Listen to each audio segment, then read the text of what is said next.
Welcome back, everybody, to the Omega Metroid podcast. It is episode 139, and just around the corner is the 20th year anniversary of Metroid Prime for the GameCube. We're excited to talk about it because why not? It's literally the 20th anniversary of one of the greatest games of all time. We're here to talk about Metroid Prime 20 years later, and by us or here or we or whatever, it's going to be today, myself, Dak, alongside Doom. Doom, how you doing, man? It's been a little bit. It's been good, same story as always, busy as ever. But of course, we also got a lot of really cool personal projects coming along, including something that I am releasing on Friday. I'm actually very excited for Prime's 20th anniversary on Friday because I know a bunch of people have stuff planned. I know a good friend of the podcast, Kiwi Talks. He has multiple stuff planned, including by the time this episode is released, he should have had something released on Monday at that point. So Mm-hmm. definitely check that out. I know Cinemax said that he's going to be posting a tribute, and yeah, I just got the first draft that I got back from my editor of something that I will be doing on Friday. It's a passion project that I've wanted to do for a very long time based on an early college research paper I did, and I'm so happy to have it fully realized. And I mean, what a better time to have it done, you know? Yeah, man. Wow, that sounds like there's a ton on your plate right now. All of a sudden, um, no, that's cool. Yeah, I'm glad that everyone's getting together to celebrate. Hopefully, Nintendo does as well to some extent. We'll see. But yeah, I mean, literally this Friday will be the 20th year anniversary of Metroid Prime.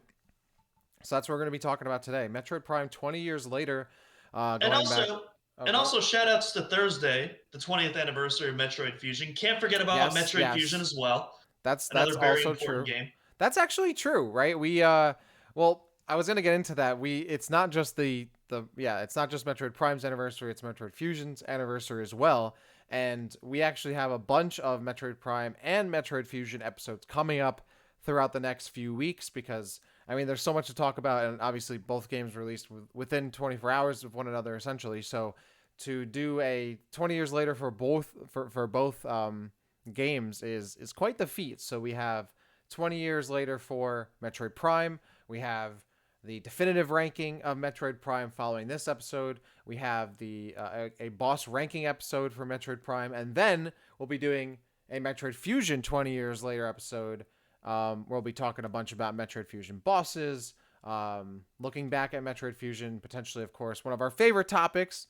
Which actually, that I'm looking at this, I'm surprised we're even doing this, a Metroid Fusion remake wishlist episode, but I'm sure there's a lot new to talk about there. And of course, yeah, we'll be talking about, um, all sorts of things for both games. So I'm excited about that.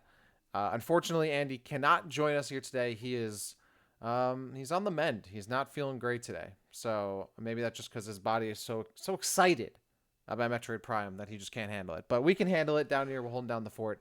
Yeah. So Doom, we're gonna talk about Metroid Prime, memories, legacy, impact on the series, inspiration, some of our favorite, fun facts about the games, a lot about stuff, a lot of stuff about Metroid Prime, which is both you and I's, one of our favorite games of all time for sure. Um, I feel like we ask this question a lot of each other, but where is Metroid Prime maybe in your all time of Metroid games, and then maybe all time games overall? Where is it at? Oh, Metroid Prime is my favorite game of all It time, like is bar okay. none. Yeah, Okay. I know. I believe it's Halo 3 for you. That's your tippy He- top, of the Metroid Prime is like very close on there. Metroid Prime's a top five game for me. It's my favorite Yeah, Metroid game. It's a top five game. Might even be a top three game. Halo 3 is my favorite game of all time, and that's no which shade. is fair. Halo 3, That's what I'm saying.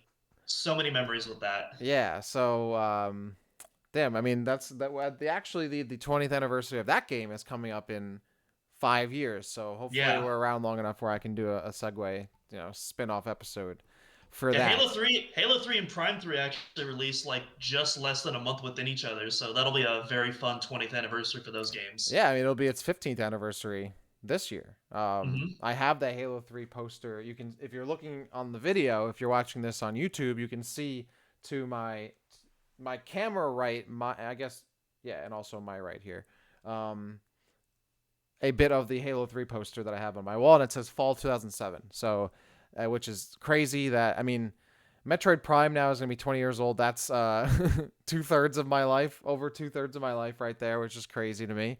One of my earliest favorite games for sure. Here's another time span thing for you, by the way. Not necessarily for Metroid Prime, but for Metroid Prime 4. I read today on Screen Rant that Metroid Prime 4 is now one of the last games from 2000 that was announced in 2017 for the Nintendo Switch that has not been released yet, as of Bayonetta 3 coming out just recently. No More Heroes 3 was released. Shin Megami Tensei 4 was released. Now Bayonetta 3 has come out. So Metroid Prime 4 is the last game of like the major 2017 Switch games announced in that year that is still not out, still not available to the public. Like, how crazy is that? It's wild, but I mean, we know why. Like, Sure. it's not like, yeah, Yeah, it's we know why, but I mean, it just yeah, how many memes have you seen where like it was almost a a comp crazy series of events. it was Yeah. almost like a competition between like Bayonetta fans and Metroid Prime fans. Like, who is the most like down bad for a new game, right? For the longest time, and then we finally got Dread, which was great. But even then, like Bayonetta 3 took forever to come out. Metroid Prime 4 still not out. So yeah, that's a crazy amount of time. So in the quarter of the amount of time that Metroid Prime has been available, Metroid Prime 4 has still not come out. You can put it that way, which is kind of wild. I don't know, but You want to hear another crazy age fact? So right okay. now, Metroid Prime, or more time has passed between now and the release of Metroid Prime than the time between NES Metroid and the release of the original Metroid Prime. Let that sink in. Wow. I guess that's harder for me to wrap my head around because I wasn't alive when the original Metroid came out, and I didn't play the original Metroid, I think, until after Metroid Prime came out. So, yeah, wow. That's actually wild. It's crazy to think, like, especially for us, like, what recent releases there were, but then you actually think about it, like, wow, no, actually, like, another decade or more has passed in that time. Kind of wild to me. But you know what else is wild? The fact that Metroid Prime is literally going to be 20 years old, and we're going to talk about that. So, we wanted to talk about a few things, just, our memories about the game, the legacy and impact on the series, maybe inspirations, some of our favorite inspirations. But I wasn't sure where I was going to place this in the episode, but I actually want to talk about it now. So, those of you who may be familiar with, as you mentioned, Kiwi Talks, this person was a guest on that show, and I think we've talked about him on the show before and on the website and on Twitter. Zoid, I guess as he goes by, one of the original like Metroid Prime developers. He was doing and has been doing kind of a 20th anniversary like behind the scenes story thread, right? Or like multiple postings on Twitter talking about like behind the scenes stories from Metroid Prime, from someone who actually worked on the series and on that game specifically, and things you would never know unless you were working on the game or very close to it. Doom, you've seen those tweets before, correct? Oh yeah, yeah, they're so awesome to read. I love it. Yeah. So there, I thought it would be cool to maybe pick and choose and kind of talk about before we move on, to the game proper, some of these tweets that we thought were the most interesting and ones we should, encourage people to maybe check out if you haven't checked them out. By the way, on Twitter as at ZoidCTF, if you haven't checked them out before. Were there any of those stories? I mean, he's posted, I think, about a dozen or maybe around there so far. Were there any that were super standout to you or your favorites, kind of things that you now are happy that you know as a Metroid Prime fan? Oh yeah, we were talking about this before we started recording, but yeah, that freezer story Hmm. on how they were able to patch the code for, I don't know if it was defective GameCube units, I can't remember, or if it was like a certain, I think it was like a specific model of GameCube that went out that like a tiny fraction of the customers actually got, and they ended up finding a way to patch the game for those models, and the way they tested it was by putting a GameCube dev kit in a freezer and then taking it out and testing it 15 minutes at a time. It sounds absolutely brutal, but such a wild story at the same time. But you have the tweets in front of you, so I'm sure you can give us the specifics on that. I was gonna say I have them pulled up because I had a few that were favorites of mine as well. That story you actually mentioned is from Jack Matthews. Zoid had shared it, but he was That's also right. he was a Yes. he was a technical lead. Jack Matthews was a technical lead on Metroid Prime, so he had the story, and I'll relay it all to you because it is a pretty fascinating one. So yeah, this was about a essentially involving a fridge and like having to cool like game cubes and whatever. So specifically, um, Nintendo had told them that there was a bad batch of GameCube CPUs shipped, and apparently Metroid Prime was the only game that misbehaved on those CPUs. So if you, I guess, had a GameCube that had one of those CPUs and you tried to play Metroid Prime, there would be some issues. So they saw some videos and it was clear to them what was going on. All of the animated objects were freaking out due to that. But the point was that they needed to actually slow down some of the code because it was running too fast for the CPUs to handle. So they needed to be able to test this, but they only had one dev kit with that kind of like messed up CPU at Retro Studios. They couldn't detect the CPU, and if it slowed down too much, the game's frame rate would tank. But if they didn't slow it down enough, it would glitch. And they had to burn new discs. You know, back in the day, they're burning CD-ROMs or whatever it is with these. They're burning, or I guess the GameCube discs in this point to test with the kit. So it took forever for them to do it.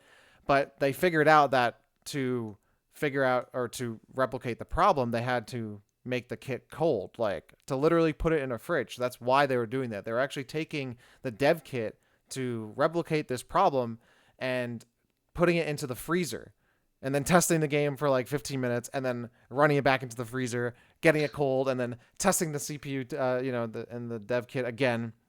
And then eventually they figured out what the issue was and were able to send out new discs that had like updated code so it wouldn't interact badly with the CPU. And that was kind of like an old school patch, right? Like they would just mail you a new game instead of downloading a patch. But yeah, wow. Imagine you're making a game in like RPG Maker these days and you had to like put your computer in the fridge or the freezer every 15 minutes to make sure it's working. That's kind of crazy. It actually kind of reminded me of this glitch that Other M had. I don't know if you remember this was Mm. shortly when the game came out, but there was like a glitch that would soft lock you out of the game Mm. permanently. Yeah. I believe it was in the Pyrosphere I near the remember. end of the Yes, I game, remember that. and there was like something that would cause like one of the doors to like become perma-locked, and you needed to Mm-hmm. progress through that door to go through the game. Mm-hmm. And because the original Wii, it didn't have the ability to know to download patches for games at that time, you actually had to like send the disc, get a new copy of the game, and they would actually like and send like a USB drive or something your save data, and they Yeah. would send you a new disc and reformat the save data on your drive so that you could progress through the game. I feel for anyone who went out of their way, so much so, to get a new updated version of their save file for Other M. But yeah, I remember that. I remember them talking. That's actually crazy because that's 12 years ago, right? Like it's crazy to see Yeah. how far we have come, but also how behind the times Nintendo was. I think it was acceptable in 2002, but in 2010, by then we've already had bigger advances in the internet, even maybe not to the extent we have today. But yeah, I do remember that distinctly, and it's crazy how they had to the lengths they had to go. Honestly, it is a miracle that video games are made at all. I think. I It really, think. I feel like most developers would agree with that too. Yeah, like to get a game functioning and working and to be good, I think is a miracle. Now back then, 20 years ago, we didn't have the technology. I mean, I still think it's a miracle even today. But then take us back 20 years for a game like Metroid Prime to even work at all is bewildering to me. So well, hats off. especially especially something like Metroid Prime that was cross-continental too. I mean, like that. I mean, that whole thing was built off of video conferences between, Hmm. the Austin, Texas staff at Retro and then the Kyoto, Japan staff at Nintendo. Hmm. Yeah, and now in kind of full circle here, where now games are still are, and were also very much made remotely and over Hmm. long distances due to COVID. So yeah, wow, the time is cyclical, man. It very much is. Speaking of that, we want to talk later about like kind of the legacy and impact that the game has had both on the series and maybe gaming at large. But what was the impact that the game really had on you? I mean, obviously it had a significant one because it's your favorite game of all time. So tell me this, dude. Do you remember getting Metroid Prime, and do you remember what you first thought about the game when you played it for the first time? Yeah, so I actually talk about. I feel like I told this story on my first episode of the podcast back when we were talking about the Mm-hmm. trilogy controls. But yeah, Yeah. I also retold the story in the video that I'm dropping on Friday. But basically, like a lot of people in the mid 2000s, I got into Metroid because of Smash. Mm-hmm. I was really interested in the trophy lore and stuff like that. That really got me into the series. And I initially got a hand-me-down of Metroid 2 from one of my mom's students at the time, Mm-hmm. but I was too young to really appreciate Metroid 2. Obviously, nowadays, you can go back to Andy and I's definitive ranking of Metroid 2. I have a much warmer opinion of that game nowadays. But back then, I was too young to really appreciate it. Ended up trading it Mm-hmm. for a copy of Donkey Kong Land. All But right. later, but later on in 2003, I was in Blockbuster and I saw the cover of Metroid Prime on the display, and I remember seeing like vague gameplay footage of like kiosks, but it was all kind of blurry. But I was like, I knew in that moment, I was like, you know what, Samus is cool in Smash. That cover looks so imposing and cool. I need to play this game Mm-hmm. right now. And so, I begged my parents, please, can I take home the game? They finally succumbed to my little 10-year-old demands. I popped the game into my GameCube, and the rest is history. Nice. Yeah, I mean, I think I'm right there with you. Smash was the way I got into Metroid as well. And I would say a lot of people really, they learned about who Samus was and what Metroid was, especially in Smash 64 because Metroid didn't even have a game for that console, right? So it was extra weird to play this game where that's the only way Metroid's represented at all was that game. And then, Melee coming out not too long after that. So I was right there with you. And also was very kind of intrigued by the lore and the trophies and what this character looks really cool. The character stages are really cool. And I don't know if you ever got this, but you mentioned obviously Fusion and Metroid Prime came out pretty much around the same time. I got both games for Christmas on Christmas in 2002, and I had the Prima 2-in-1 guide. I don't know if you ever got this. Nice. It was I've never well I didn't play Fusion until high school, so I was a mm, bit late on the Fusion train. But yeah, I've seen that guide though. That's dope. the Prima 2-in-1 guide. I'm sure many of you had this out there. It was a single guide, walkthrough guide with both games in it. And so if you were someone who found yourself getting two games for Christmas or your birthday, whatever it was, that was the package, the real deal. And I got all three of those things: Prime, Fusion, and that walkthrough um, that day. And if I remember correctly, I think the guide was a stocking stuffer gift, and we would in my family we always go through the stockings first. So, which I'm sure isn't uncommon for many people, but that we would always do that first. And I got that. I was like, oh, well, there's a reason why I'm receiving this. And then You're just like, obviously, no way. yeah, and I was like, oh, this looks dope. Like I remember like, because I have a sister as well, so like it wasn't like we ripped through all the gifts. We'd go like one by one and take turns. Mhm. And like I just remember like pouring through it like really quickly. I'm like, oh my god, oh my god, oh my god, this looks so sick. Like looking at all the images, I don't even know if I was reading the words. And then finally getting to the games and playing them, It's which a was Nintendo 64. yeah. I don't that I never had that. I think I got my GameCube the year before that, so I didn't have a crazy. I mean, I did have a crazy reaction because that was really dope. But yeah, I remember freaking out. I don't know if I had the craziest freak out reaction like that, but I think I did when I got the Wii. Actually, as sad as maybe sad or awesome as that is, like the Wii because it was so hard to get at one point. I remember in the beginning it was crazy to get a Wii. The Wii Um, was the first console I ever bought at launch day. hmm. Yeah, I didn't. I got my mom got that for me too. I think that was also a Christmas gift. Um, yeah, I mean, Metroid Prime was. I played both of those games a crazy amount. They're definitely my two most played Metroid games. Probably Fusion beats it out just because it's shorter and easier to play on the go. Obviously, yeah, great time playing Metroid as a kid growing up. I still remember the first time I beat the game, beating Meta Ridley and then waiting a week to go into the impact crater because I was afraid a little bit and overcome my fear. Um, Same, but instead of a week, it was like months. yeah, no, it was a little bit of time. Maybe it was longer than I remember, and I remember even being scared of going into like the space pirate labs and Fendrana drifts before I had the visor you needed for it, the X-ray visor or thermal whatever it was, thermal visor. Um, yeah, the just a game that stuck with me crazy, and I want to go back to what you said. This game is your favorite game of all time. Why specifically is Metroid like? Okay, you're a big Metroid fan, sure, but why Mhm. is Metroid Prime specifically your not just your favorite Metroid game, but your favorite game of all time? Why is it? Why is it that? It is so. This is such an overused word in video games, especially when it comes to AAA publishers. But it is the most immersive experience that I've ever had in a video game. And I think the closest a game has really come to that since then is Breath of the Wild. But even Hmm. then, like Metroid Prime has such a unique aspect because it's such a perfect combination of environmental storytelling, um, music, which that might have something to do with my video on Friday. So Hmm. look out to that if you want more details on that. Yeah, it's a combination of environmental storytelling, the music, the visuals at the time. I mean, Metroid Prime still holds up, but like at the time, there was nothing that even came close to looking as good as that game did. It was, I mean, it was Hmm. just absolutely incredible what that GameCube was doing at that time. And just Yeah. all that together, the sound, not just the music, but the sound design too. I mean that the power beam, the charge beam, those are like in my top five sound effects of all time, up there with like up there with like the Tie Fighter engine or like the home run bat sound in Smash. Like those sound Mm. effects, just like perfection. Hmm. And like I absolutely love it, and everything just comes together so perfectly. Nowadays, I'm able to look at it more critically. It's obviously it's not a perfect game. There's things where it's like, you know what, there's room for improvement in these areas.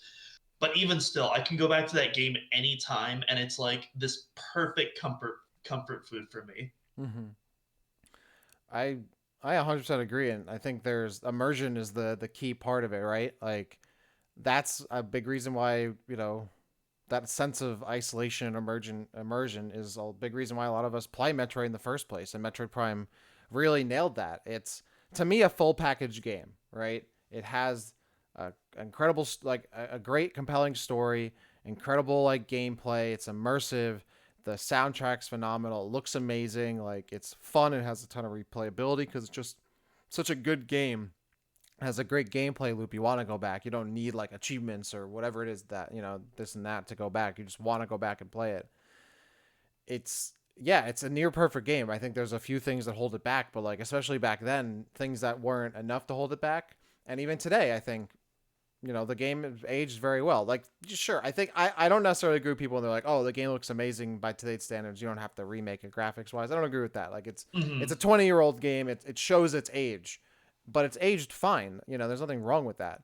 And obviously the controls not very modern. Didn't exactly, and we'll get into this later. Didn't exactly set any standards for its type of game. But there's still so much about the game that when you play it, it's a game you can go at your own pace. You explore and make the best of what you've learned as a player and what you've experienced, and it takes you to another like alien world, which is sometimes a lot what video games are about, right? Like for me, I want to either get super sucked into the world and be immersed and be brought along through this like compelling world and story, or like I want to play like a fun multiplayer game with my friends. And Metroid Prime was like very much one of the former. Like I had multiplayer games to play with friends whenever, but sometimes I just want to be alone and with myself in my room, and like just like you fall like into like a great book or a great movie or great TV show, right? Metroid Prime was one of those transcending kind of things for a video game for that medium that brought out those same feelings and got you into the same headspace. So yeah, I think I'm totally with you on all that. No surprise it's your it's your favorite game of all time. I think the great thing about Prime, and I don't think it's limited to just Prime, but I think Mm-hmm. Prime really set the standard. Prime can be whatever game you want to make of it. If you're someone that just cares about the gameplay, you know, you're not someone that cares about story. You got awesome gameplay. You have solid combat and phenomenal puzzles, intimidating boss designs, and really cool visuals. Mm-hmm. Even some occasional HR Geiger inspired stuff with like the Prime Husk and stuff like that. Yep. If you're a speedrunner, you know it's a fantastic game to speedrun. There's tons of exploits, especially if you have some of those original copies of the game. If you're someone who does want to get engrossed in the story and does want to like take your time to like check every nook and cranny of the area and really appreciate the environment for what it is, you have that too, and you have even tools in the game like the scan visor that specifically benefit both the gameplay and the storytelling of the game. It's one of my favorite items of all time because of that. Yeah, and I want to talk about that more in terms of like just what this kind of did for the genre as well. But yeah, it gave you such a unique approach to like varied approach in how you wanted to take the game on, right? Yeah, absolutely. I 100% agree there. And I think that's what makes it so strong because you're not like forced one way or the other, you know? You're not like stuck into half-hour cutscenes to force feed you the story. It's not like a crazy rush through a bunch of different combat encounters. It has so much of everything in it that really it does cater to a lot of different players. Like it's a game that, okay, like if you are into FPS games where you don't want full combat, you can't even handle that. Like this is a much slower kind of explorative kind of game. If you want something that's not just walking forward and scanning stuff, it gives you a little taste of the other side of things too. So it excels so well in that way because of all of the different things that it has to offer as a game. Even 20 years later, I think as Metroid Prime is a great game. If you've never played it before, you can absolutely jump in. Maybe you're held back by its accessibility as a literal item, but if you're able to get your hands on the game, I still think it's a really awesome game to get into even in 2022. Absolutely, I'd agree. And well, obviously, we'll probably talk about this later. While some control updates would certainly be optimal, I think, for newcomers. Mm-hmm. For me personally, I also don't think the tank controls are that hard to adjust to. Although I am biased, as I have been playing that pretty much my whole life. Yeah, yeah. Well, let's jump into that because I think we've shared a lot of our fun, and we'll share more fun stuff about Metroid Prime over the course of the episode. But talking about its legacy on the series and its impact on the series, right? I think it's really interesting how Metroid Prime was both extremely impactful on the series in some obvious ways, and then on the other hand, not as impactful as you would think in terms of its series and other games that are like it. So, for example, obviously Metroid Prime comes out. It's a big success. It's for the GameCube and for the series.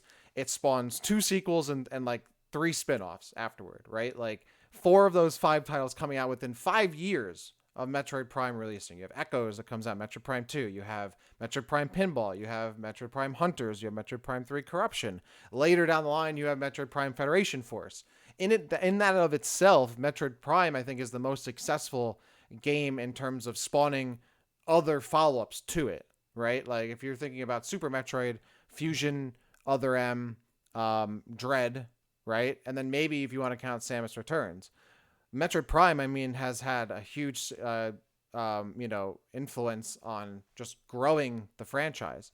And obviously, Metroid Prime represented in like Smash with the Frigate Orpheon stage, and then Meta Ridley, and by extension through Metroid, Prime 2, you have Dark Samus shows up in the mix, and all these other different things, trophies that show up in the games.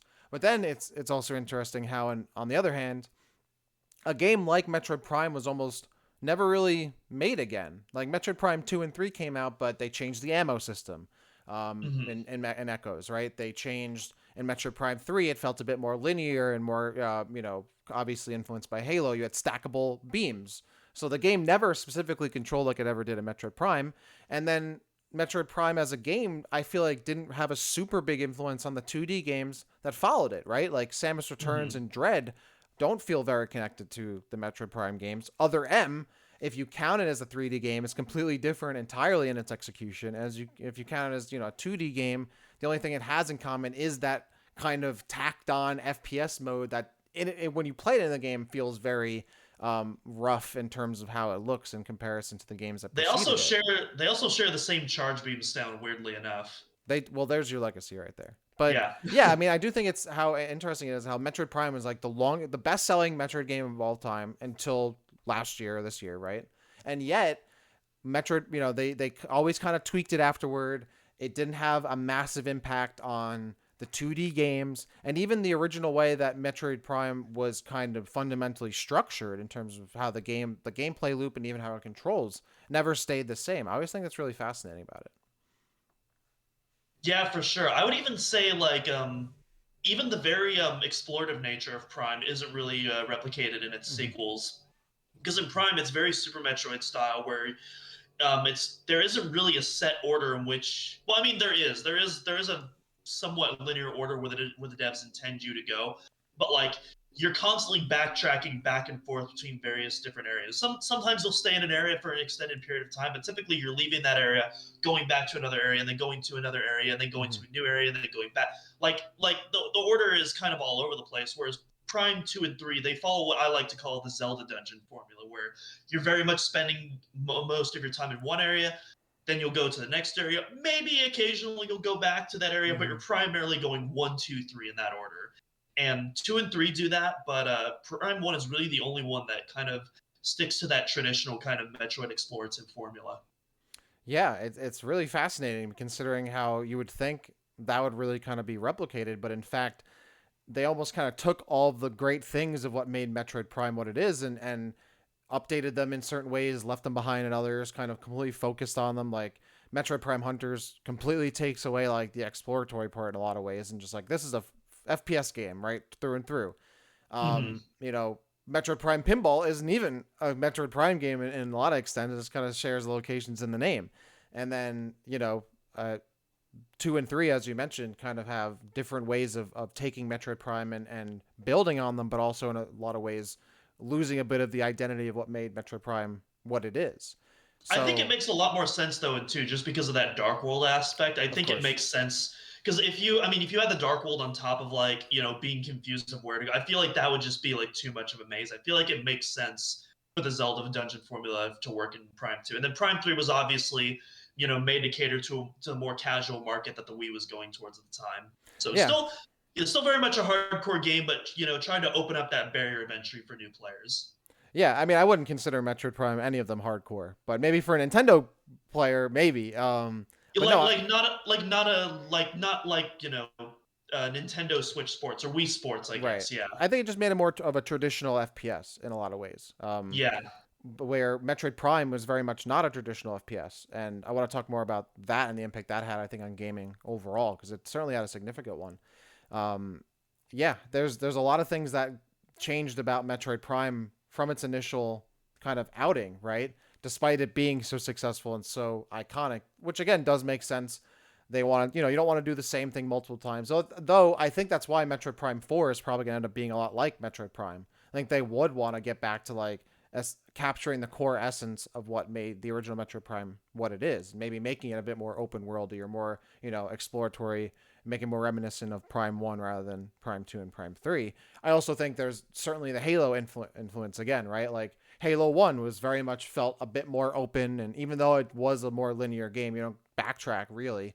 It has that like massive sense of scale in terms of like throwing you into the unknown and having these big open areas and feeling like it's a bit more foundational in terms of creating like the context for the world you're jumping into. And then Halo 2 and Halo 3 are very much like roller coaster rides, on a track moving kind of forward, less about exploration.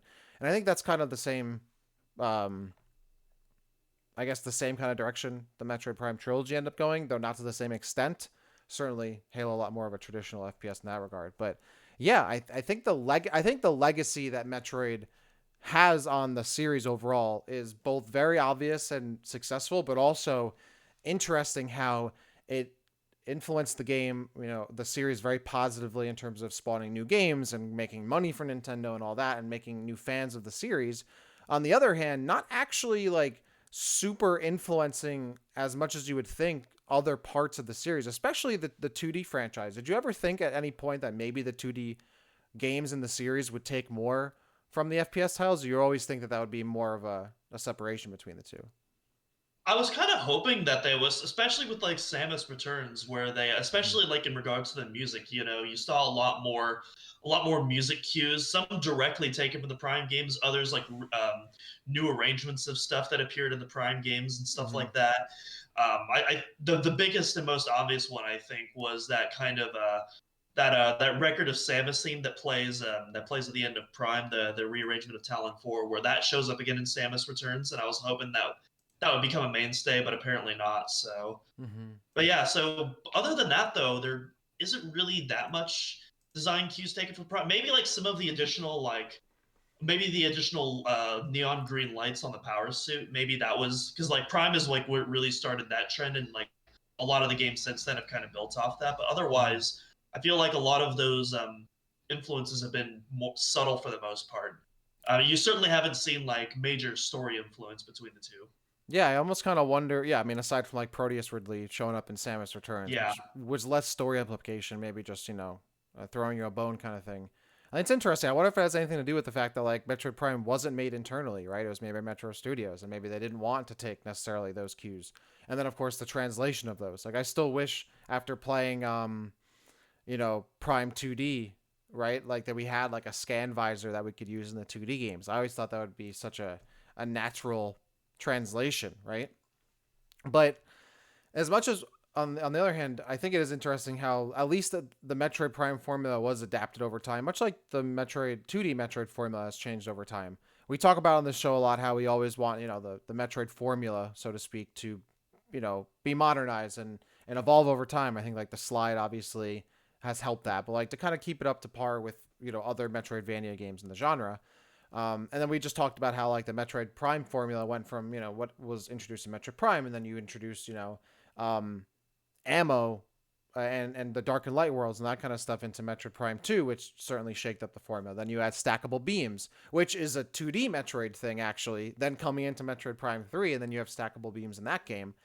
And in the 2D games, they kind of have their own formula. Super Metroid and the previous games work in their own way. Metroid Fusion adds the, well, now you don't want to necessarily just fight enemies. You want to get close to them so you can absorb, them for nutrients. And then in Samus Returns, it introduces, or even Other M, you have finishing moves. And then 2D Metroids beyond that add, dodges and counters and flash jumps. And so how you interact with combat has completely changed. How you interact with in combat with other things has completely changed in the Metroid series. And I think Metroid Prime also had that similar progression, but not necessarily mixing so much with the 2D games. And I'm wondering what that'll, how that'll look at in Metroid Prime 4 for sure. I definitely think that there's going to be a lot of quality of life improvements to just general movement, if not the combat itself. I think we both agree Prime 4 is going to have dual analog controls. I Mm-hmm. feel like I would be, if they don't do that, that would be the most Nintendo move ever. But I don't think even Nintendo Yeah. would allow that to happen. I feel pretty confident that we're going to have dual analog in Prime 4. Yeah. Beyond that, I feel like Prime Three tried to. Prime Three took a lot of influence from Zero Mission with stuff like those grapple transits. I felt like those were Mm-hmm. kind of influenced by the cranes and crane layers that you can hang off of, and also related to that, the power grip that was introduced in Zero Mission. You had these little points in Prime Three Mm. where you could like crawl up onto a Mm. ledge, and it would give you the cinematic cutscene of you getting onto the ledge with these any ledge that had like these green bars like lining them. Nowadays, like in FPSs, like mantling and ledge hopping and going, Yeah. just casually going over cover is such a normalized thing now. I feel like it wouldn't be too out of the realm for Metroid to adopt that as well, because that's essentially like what the power grip was. That's actually a good point. It is. I think, yeah, you would definitely think by now Metroid Prime 4 would have one of those very common things in the genre, but you could also point to it like, oh, hey, it's also maybe inspired by this. Um, I think you could do it from both. I feel yeah. like it could be a quality of life improvement drawn from those games, but you could also bring it more in line with what the power grip's intent to be, to give it, that unique Metroid twist to it. 100% So instead agree. of so instead of just mantling over ledges, maybe you could actually hang off ledges and observe the environment, and maybe that would be Ooh. pertinent to solving puzzles. Yeah, and I mean that's also part of the gameplay loop for Metroid Dread as well, right? And using Hmm. the your magnet hands in that game to also shoot from different angles and whatnot by hanging off walls or sticking to them. Really, that's actually a really good point, and never something I didn't really think about is now how Metroid Prime coming into the I guess modern era of games after being away for so long, how that'll translate and what those updates will look like to that formula. I'm really excited about that. That's really cool. Um, Yeah, there's a lot of cool potential there for sure. I'm very yeah. excited. I want to jump back to one of the Zoid stories for Metroid Prime that we had talked about, the fridge debacle earlier on the show. And I think the one that was my favorite that I wanted to jump into was this was, I believe, Zoid talking about one of the encounters in the game whenever Samus interacts with something that has like electrical force or electric field around it or some kind of electricity in the area around Samus. Obviously, one of the most immersive parts of the game are the different effects you get when you're playing through Samus's visor, right? Like the game immediately plays with two of those ideas early in the game. You land in a town overworld and you look up at the sky and raindrops land on your visor. Not too soon after that, or not too later after that, I believe in Chosen Ruins, you walk through those tight hallways and you get the fog, and I even think that happens in Frigate Orpheon, like in the very first area of the game. You get like vapor, sprayed onto your smoke, blows blasted onto your visor, and it fogs up your visor, right? Stuff like that. Another effect that happens in the game is the electrical interference when she'll approach like an electrical enemy or whatever, walk by one in the game, and it'll kind of like static up her visor. If you play the game, you certainly remember that. So according to Zoid, this was actually a result of trying to figure out how to use, a noise texture with the limited capabilities of the GameCube's memory at the time. It only had 24 megabits of RAM. So instead of just using a low res texture, which would take up a lot of memory in the game, apparently, they are actually to make that effect happen. Just to look this up if you're listening to the show. Look this up. Look up the visor effect, or even just go on Zoid's Twitter and kind of get a reminder or a refresher really of what it looked like. When that static happens on her visor, what they actually did was that they used the code of the game itself to make that effect. Essentially, when you see Samus's visor affected by electrical noise in the game, what you're actually seeing are the bits and bytes of the Metroid Prime software code being rendered on screen and using that machine code to create this visual effect of essentially static or noise, electrical noise, and making that effect happen. I think that's, I mean, a crazy ingenious thing because I had no idea. I don't think anyone even really knew this, and it works so perfectly in the effect. And it kind of looks like when your TV goes really stacked out, right? Back in the day when TVs did that, right? And you went to a channel that didn't have any, there was nothing on there, it was just static, or you changed to an input that didn't have any, didn't have your PS2 or your GameCube on it or whatever it was. And now you have this effect in game. I thought that was genius when I read that.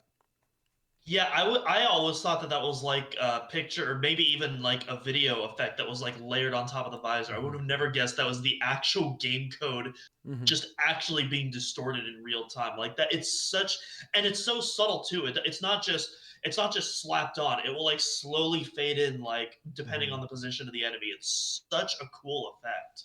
It's honestly, it's again one of those things where like game development is magic, and you can't tell me otherwise. But I need to what I need to know now is how they did the effects on the res bits in Prime 2s, where they mm, actually hack your visor and you have to reboot the actual Variasuit. Like that, I want to know how they did that. yeah, I'm wondering if that was maybe branched off from this or just a complete different, solution, right? Because as Zoid mentions, it just was like an engineer on the team, like, hey, what if we try this? Like so much of game development is like trial and error, or like something, an accident, or like you see an interaction, like, whoa, this is kind of interesting, or you do something and it results in something you didn't expect. You're like, well, let's either not touch it because it'll break, or we like it and we'll keep it. Yep. Yeah, again, such an awesome thing. Again, really recommend checking out Zoid CTF on Twitter to see these little stories. And he actually has a little clip there to show you an example of it is. You try to look at it, you're like, wow, you're literally seeing the game code. It's almost like meta, right? Because that's through Samus's eyes. So Samus is literally seeing the code of her universe being shown in front of her face, and that's actually kind of wild to think about that. So let's continue a little bit through here. We talked about kind of the impact on the series. We talked about a couple of the moments that Zoid had mentioned on Twitter. What about the impact on just games in general outside of Metroid? With Metroid Prime. Metroid Prime, I mean, nowadays, if you were someone who wanted to work in game development, in your 20s or 30s or 40s, nowadays, you probably played Metroid Prime, might have been inspired by the game to either get into game development or something that inspired you as a game developer or a student at the time. And just games that came out around that time, or the period of time that came in the 2000s that followed Metroid Prime's release. I'm sure this game had a number of specific influences on games and on the genre. So what would you say, just as your overall feelings and thoughts on this? Like, what do you think the impact Metroid Prime had? What do you think the impact was on not just Nintendo games, not just Metroid games, but just games in general? Do you think it had a significant impact? Do you think it was kind of more isolated?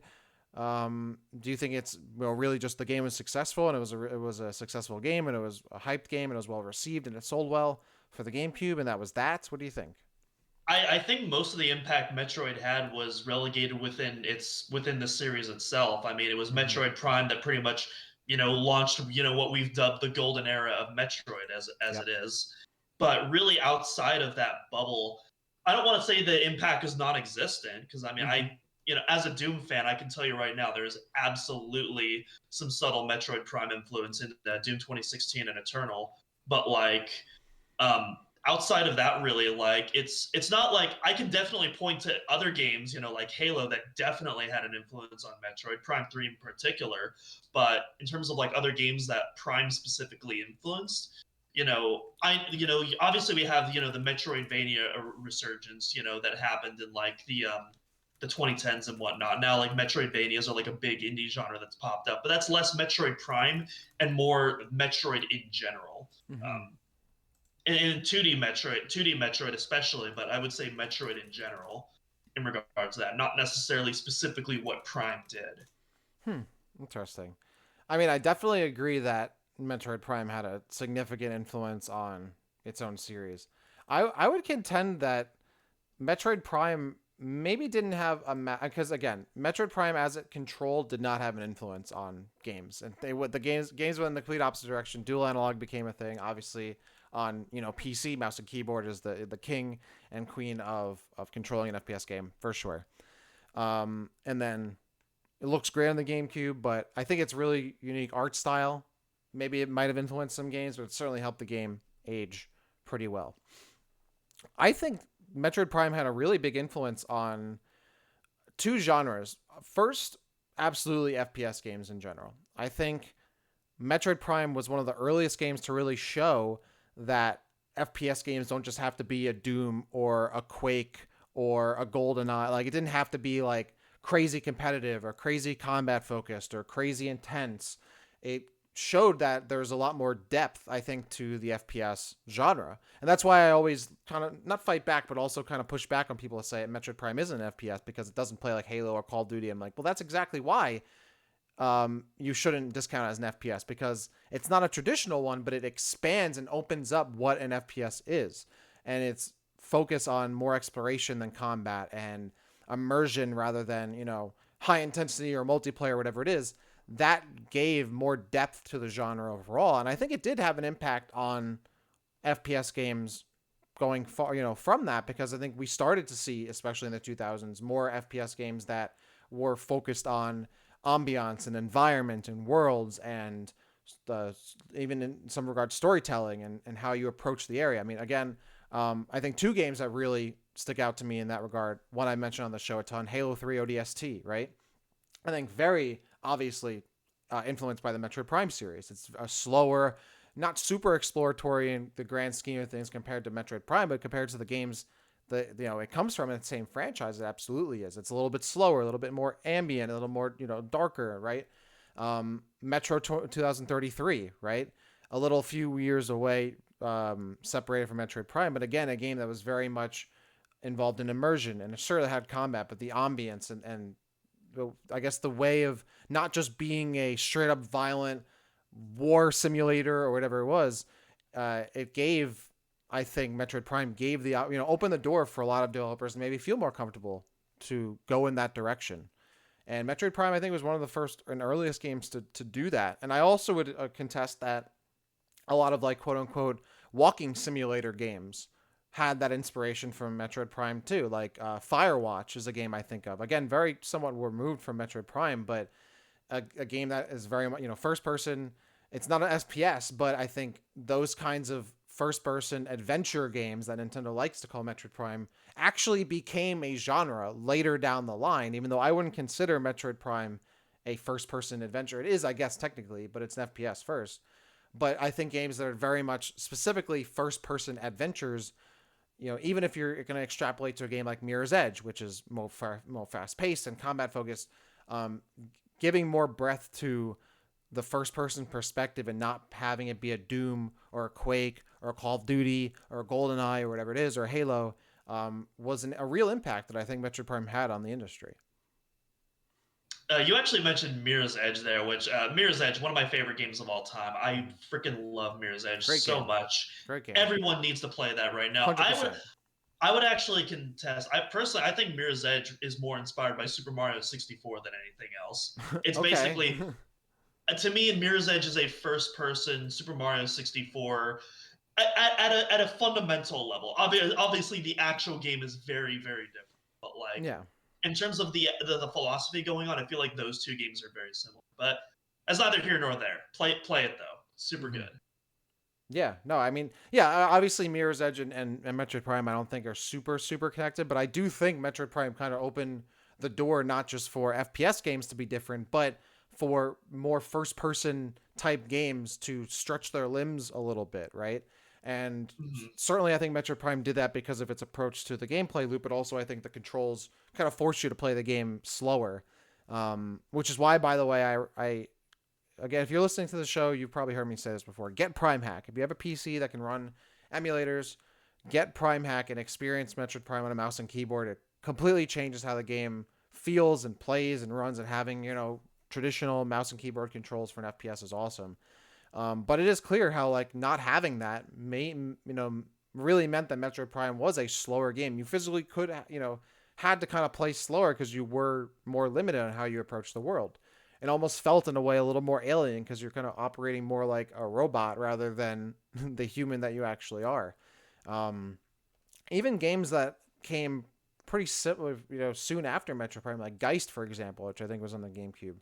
Another kind of FPS game, which more combat focused, but felt Metroid Prime and had those kind of influences. And obviously, Metroid Prime Hunters ended up being its own full fleshed FPS version, which I think was in turn influenced by other FPS games for sure.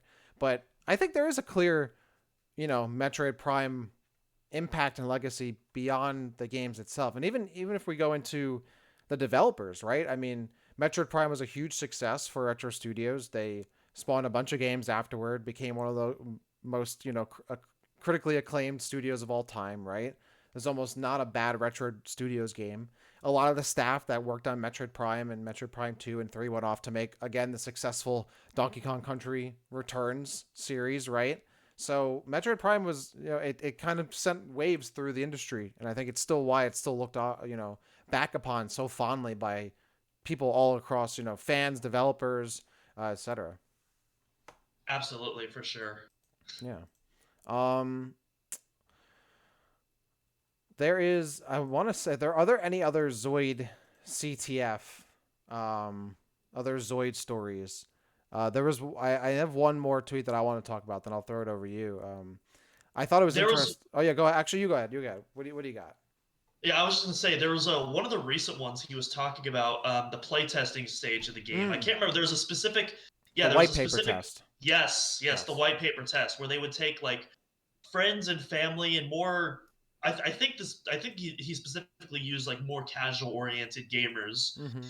into the room, and they would actually use that to influence basic decisions. And one of the things that stood out to me was the steps in the main Chozo Plaza and how the steps were originally all relatively similar textures at first, but people kept missing that.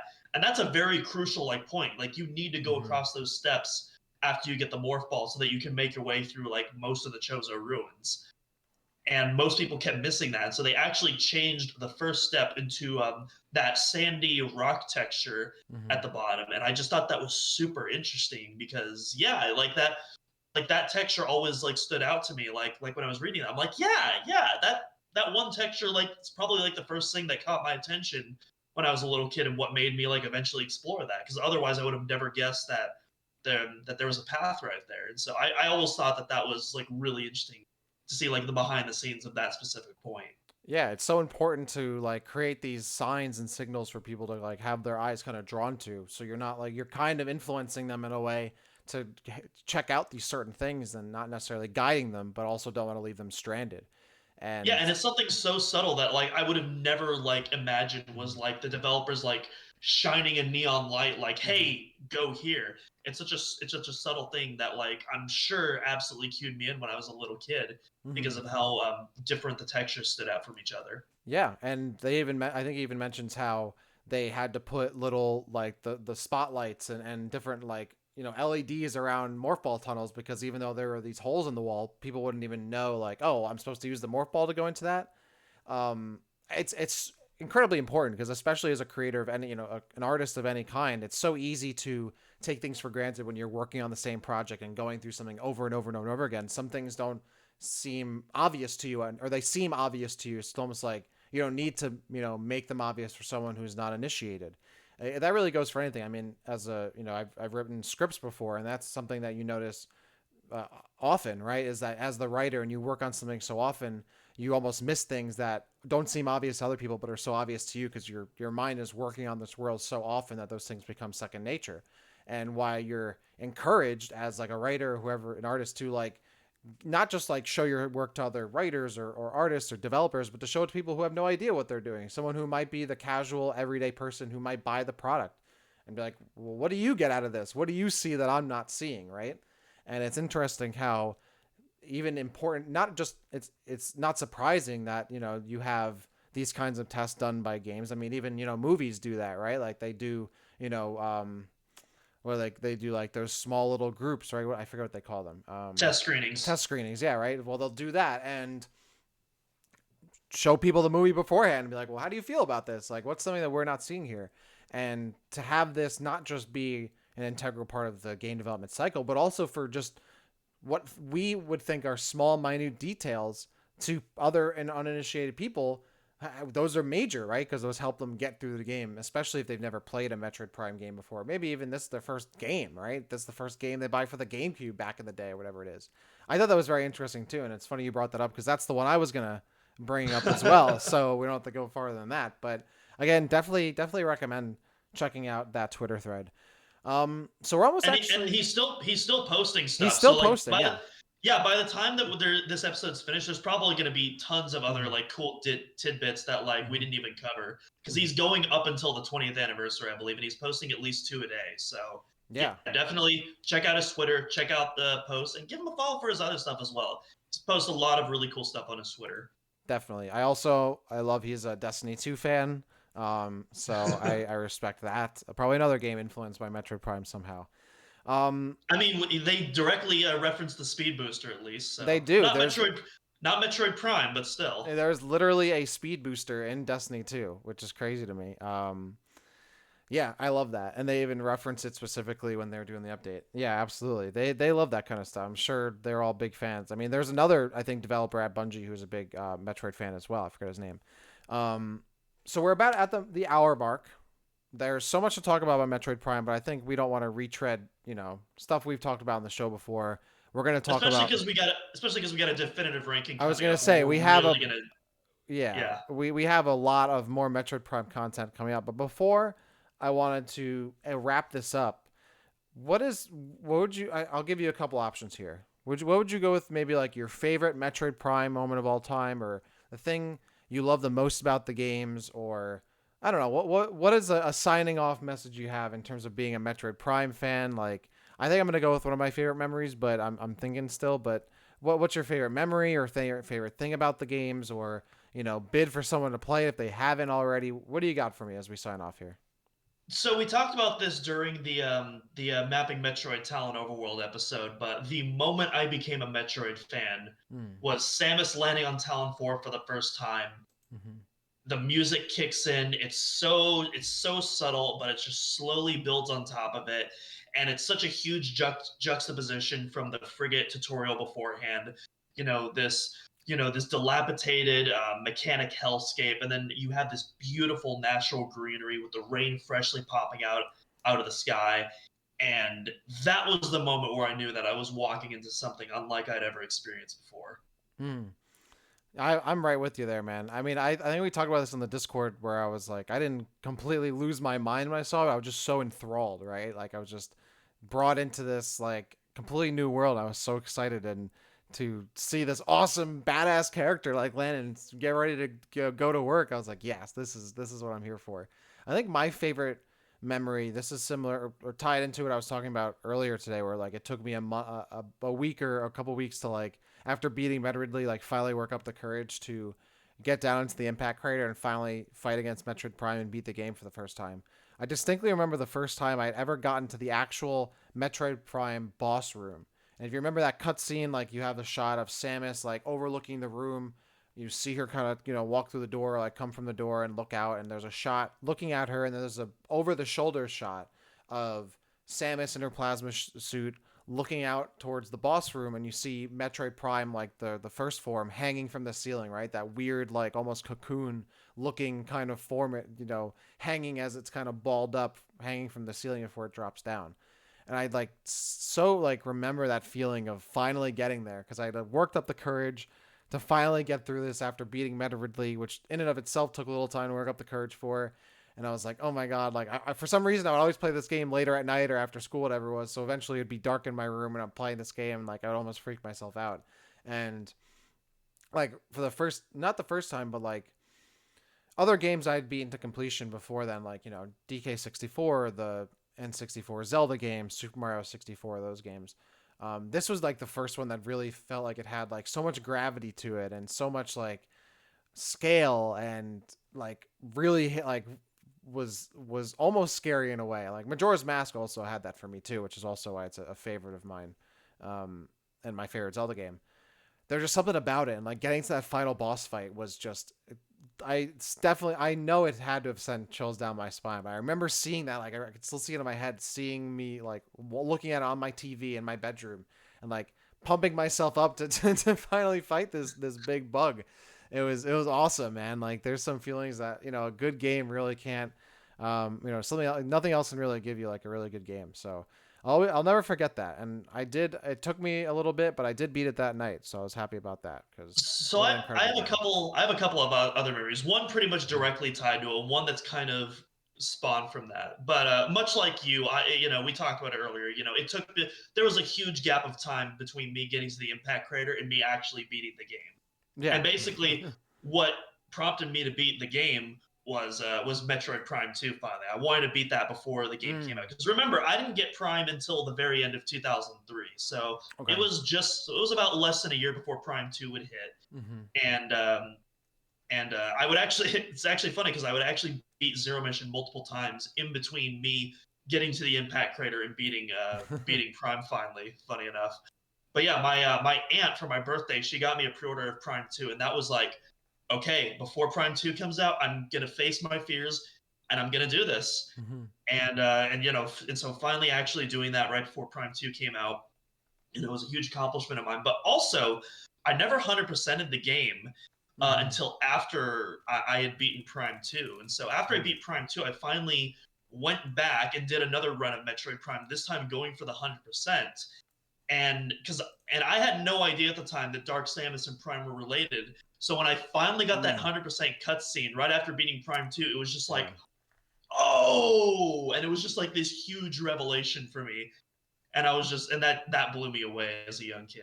Yeah, getting that first 100% completion and seeing that cutscene was actually wild. I was like, "Oh my god, that's that kind of it took me out a little bit."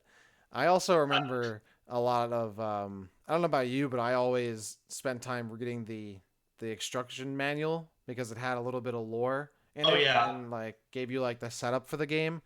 I would take my game booklets and like bring them on long car rides with my Game Boy Advance as well, to like whenever I was going to like a hockey game or something. And I read that thing front to back so many times. Oh And dude, I brought him to school with me, dude. yeah, I like I loved all that stuff. yeah. Oh well, it's actually crazy. Like 20, like that is 20 years ago. That is almost a 2/3 of my life. Metroid Prime has been around. One of the earliest games that I had played. Not one of the super earliest. I had played Game Boy and Game Boy Color and N64 games, but in my gaming, I guess my gaming career earlier for sure.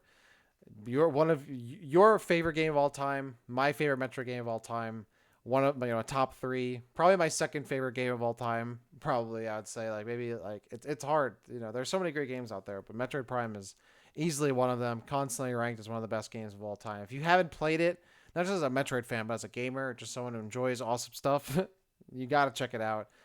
If you're watching this podcast, I would hope you've played it at least once. Yeah, who knows, man? I mean, I still know there's a lot of people who like their first Metro game was like Samus Returns, Or even even Dread. Dread recently, Yeah. yeah. So like there are certainly a lot of people who probably have not ever played a Metroid Prime game. Maybe not just Metroid Prime, but any of them. And I would encourage you absolutely to get your hands on it for the Wii or, try to play it on a GameCube or play it on PC, emulate it, even with the original controls if you have to, or Prime Ask Hack. us if you don't know how to emulate. Ask us in the Discord. Like Dak and I will absolutely help you out We will help you as to the as legal legally as we to the can. legal extent, to the extent of the law. We will guide you in the right direction for sure. I love getting people into it. I personally think Metroid Prime is the best Metroid game of all time. I think Prime Hack is the best way to experience it. But even beyond that, just going beyond Prime Hack, I think Metroid Prime is certainly such a, a monumental success of a game, not only for being a great game, but also successfully transitioning Metroid from 2D to 3D and translating the Super Metroid experience to a full 3D game and making it immersive and still making Samus an awesome character and bringing so much life into the Metroid world that has shaped so much what we know about the games today.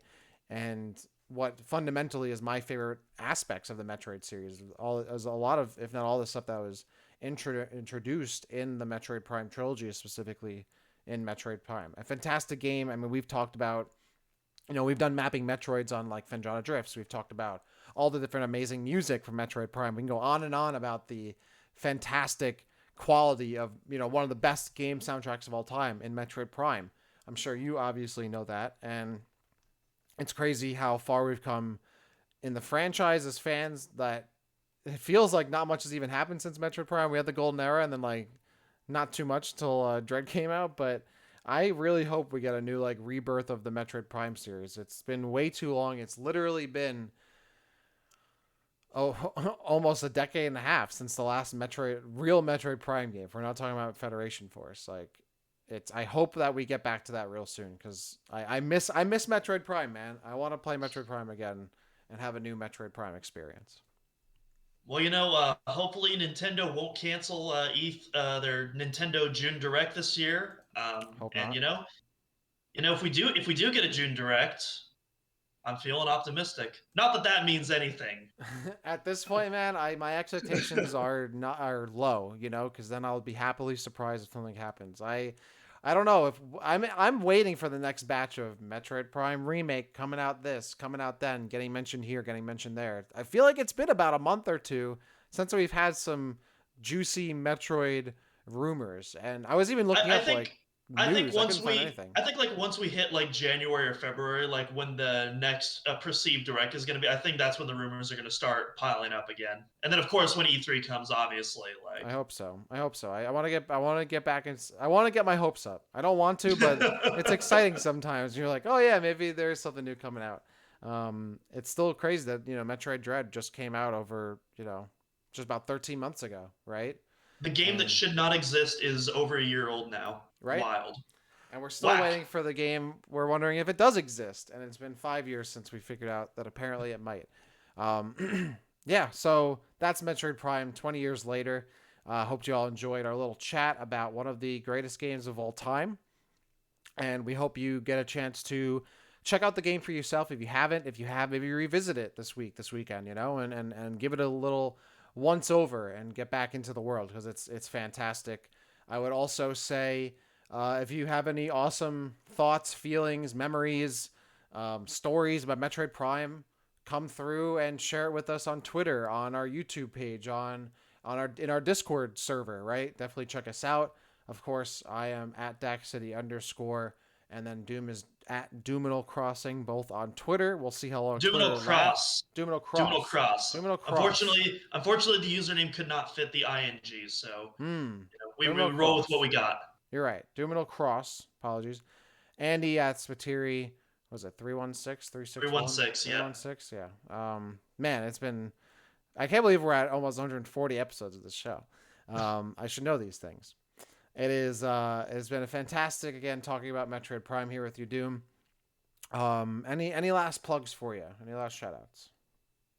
Yeah, stay tuned to the influx of Metroid Prime tributes on this Friday, on November 18th, exactly 20 years later. Mm-hmm. Like we mentioned before, good friend of the podcast, Kiwi Talks. He's got some stuff coming up, stuff that's probably already released by the time you're watching this. Cinema Access stuff coming up, and yours truly has a big music tribute coming up on Friday. Very Nice. excited for y'all to see that. Yeah, definitely check it out. We'll be sharing the links and spreading that awareness for all that stuff coming out. Of course, Thank you all for tuning into the show as you do every single week here at Omega Metroid Podcast. You can check us out at the Omega Metroid Pod on Twitter and OmegaMetroid.com, the website where we got news. We have reviews, ROM reviews. We have lookbacks. We have episodes of the show going up. We have fan call. I mean, we have a lot of stuff on the show, on the website, on the show, and so much more, which is great. And we thank you all for your support and checking us out and hanging out, being part of our community, being fans of the show and the website as well. As I had mentioned, we have a lot more Metroid Prime and Metroid Fusion 20th anniversary shows coming up in the near future. We have the definitive ranking of Metroid Prime next week. We have, and this is all subject to change, but like this is pretty much the plan we've got, so that's what we're rolling with. We have the Metroid Prime ranking of bosses 2 weeks from now, and then we have episode 143, the Metroid Fusion 20 years look back, and following that we will have about 2 or 3 Metroid Fusion episodes following that as well. So episode 139, which is this one, up until episode 145, 146, it's me, Metroid Prime and Metroid Fusion, which I am happy about because those are literally my 2 most favorite Metroid games. So as a fan of those games, I'm eating out here. And I'll try to be here for as many episodes as I can. With that said, thank you all for tuning in. This has been another episode of the Omega Metroid Podcast. I have been Dak alongside Doom. We hope Andy gets better and he joins us next week. Feel free to join us. Get that Metroid vax, Andy. Yes. And also check out our new... we have our new store. We have our new Omega Metroid store, right? Yeah, we sell Omega Metroid drip now. It's true. Yeah, so you can get your Omega Metroid apparel. I believe there's like sweatshirts now. I think you can just get like the logo on a bunch of different stuff. So, which is pretty dope. In fact, you can go on Etsy and you can find us on Omega Metroid merch, MERCH on Etsy.